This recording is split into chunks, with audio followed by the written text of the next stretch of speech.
Hello, അസ്സലാമു അലൈക്കും. Welcome back to Faiz world. ഇന്ന് ഞാനൊരു റോസ്റ്റഡ് ടീയുടെ റെസിപ്പി ആയിട്ടാണ് കേട്ടോ വന്നിരിക്കുന്നത്. ചായ അത് വരുന്ന ഉഷാറ് അതൊരു വേറെ ലെവലല്ലേ. എല്ലാവർക്കും ചായക്ക് അഡിക്റ്റായ എല്ലാവർക്കും ആ ഫീലിംഗ് നന്നായി അറിയാം. ഇന്ന് നമുക്ക് റോസ്റ്റഡ് ടീ എങ്ങനെ ഉണ്ടാക്കുന്നതെന്ന് നോക്കാം. ഇതൊരു വേറൊരു ടേസ്റ്റാണ് കേട്ടോ. ചിലർക്ക് ഇഷ്ടാവും, ചിലർക്ക് ഇഷ്ടാവത്തില്ല.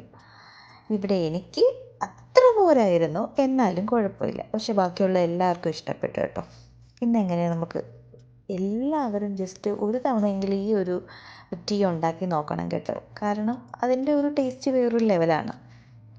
അതിനാദ്യമായിട്ട് നമുക്ക് ചൂട് കട്ടിയുള്ള ഒരു പാത്രം വേണം.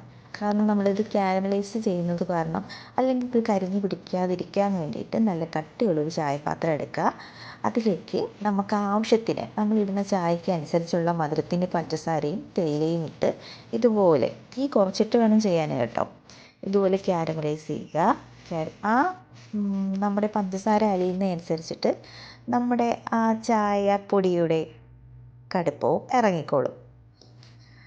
ഡയറക്റ്റ് പാലൊഴിച്ച് ഉണ്ടാക്കുന്നവരും ഉണ്ട് കേട്ടോ. ഞാൻ ആദ്യമേ കുറച്ച് വെള്ളം ഒഴിക്കുന്നു. വെള്ളം ഒഴിച്ച് നമുക്കിത് നന്ന് തിളപ്പിച്ചെടുക്കാം. ഇപ്പം തന്നെ നല്ല അതിൻ്റെ കടുപ്പം ഇറങ്ങിയിട്ടുണ്ട്, എന്നാലും കുറച്ചുകൂടി തിളയ്ക്കാനുണ്ട്. പിന്നെ ഒരു ഫ്ലേവറിന് വേണ്ടിയിട്ട് 2 ഏലക്ക ഞാൻ ഇതിൻ്റെ അകത്ത് ഇടുന്നുണ്ട് കേട്ടോ. അത് ഓപ്ഷണലാണ്. ഇട്ട് കഴിഞ്ഞാൽ നമുക്ക് കുറച്ചുകൂടെ ഒരു ടേസ്റ്റ് ഉണ്ടാവും അത് കുടിക്കാൻ. വെള്ളമൊക്കെ നന്നായിട്ട് തിളച്ചിട്ട് വരുമ്പോൾ നമുക്ക് പാലൊഴിക്കാം. ആവശ്യത്തിന് പാലൊഴിക്കാം. എത്രയാണ് ക്വാണ്ടിറ്റി അനുസരിച്ച്, നമ്മുടെ വീട്ടിലെ അംഗങ്ങളുടെ ക്വാണ്ടിറ്റി അനുസരിച്ച് നമുക്ക് പാലൊഴിക്കാം. ഇനി നമുക്ക് തിളച്ച് വരുന്നവരെ വെയിറ്റ് ചെയ്യാം. ചായ തിളച്ച് പൊങ്ങിക്കളയാതിരിക്കാൻ വേണ്ടിയിട്ട് ഞാനൊരു ടിപ്പൂടെ പറഞ്ഞു തരാം കേട്ടോ. അതായത് നമ്മൾ ഈ ചായ തിളയ്ക്കാൻ തുടങ്ങുമ്പോഴത്തേക്ക് നമുക്ക് തടിയുടെ എന്തെങ്കിലും ഒരു സ്പൂണ്, തടിയുടെയാണ് ബെറ്റർ, ഒരു സ്പൂണ് നമുക്ക് അതിൻ്റെ അകത്തേക്ക് ഇട്ടിരുന്നാൽ ചായ തിളച്ച് പൊങ്ങിക്കളയാതിരിക്കാൻ, അതായത് പുറത്ത് പോവാതിരിക്കാനും നമുക്കത് ഹെൽപ്പ് ചെയ്യും. അതായത് നമ്മൾ പുറത്ത് പോകത്തില്ല ചായ, അതിനൊപ്പം ചിലപ്പോൾ അതിനൊപ്പം വരെ വന്ന് നിന്നാലും അത് പൊങ്ങിക്കളയത്തില്ല. ഈ ഒരു ടിപ്പ് എല്ലാവരും ചിലർക്കെങ്കിലുമൊക്കെ അറിയാതിരിക്കും. ഈ ടിപ്പ് എല്ലാവരും ഒന്ന് പരീക്ഷിച്ച് നോക്കണം കേട്ടോ. ചായ ഇടുമ്പോഴത്തേക്ക് മിക്കവാറും ഉള്ളവരുടെ കംപ്ലൈൻ്റാണ് ചായ നോക്കി നിന്നാൽ അത് തിളക്കത്തില്ല.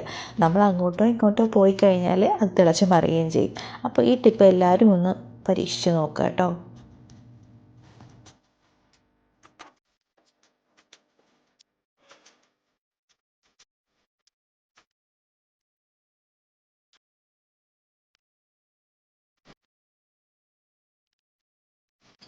അപ്പോൾ ചായ നന്നായിട്ട് തിളച്ചിട്ടുണ്ട്. ഞാൻ അപ്പുറത്തെ അടുപ്പിലേക്ക് നിന്നിട്ട് ചായക്ക് കഴിക്കാൻ സ്നാക്സായിട്ട് കുറച്ച് നഗറ്റ്സ് കൂടെ പൊരിക്കുന്നുണ്ട് കേട്ടോ. നമ്മുടെ ചായ റെഡി ആയിട്ടുണ്ട്. നമ്മൾ സൂപ്പർ റോസ്റ്റഡ് ടീ റെഡി ആയിട്ടുണ്ട്. വീഡിയോ ഇഷ്ടമായെങ്കിൽ ലൈക്ക് ചെയ്യുക, ഷെയർ ചെയ്യുക, സബ്സ്ക്രൈബ് ചെയ്യുക. അപ്പോൾ ബൈ.